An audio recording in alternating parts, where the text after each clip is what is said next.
Welcome Genetic Teacher Channel. Today, we are talking about separation particles by centrifugation and crystallization. Firstly, let's talk short information about centrifuge, which is a device separate particles from solution, according to size, shape, density, and viscosity, from supernatant, that remain after precipitate forms, as revealed inside slide.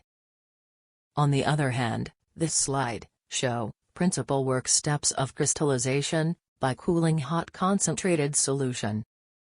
And this slide presented significant difference between evaporation and boiling methods. So, if vapor pressure, less atmospheric pressure, no bubble forms, indicating evaporation, whereas, if vapor pressure, equal, atmospheric pressure, bubbles can form and rise, referring boiling, as mentioned inside slide.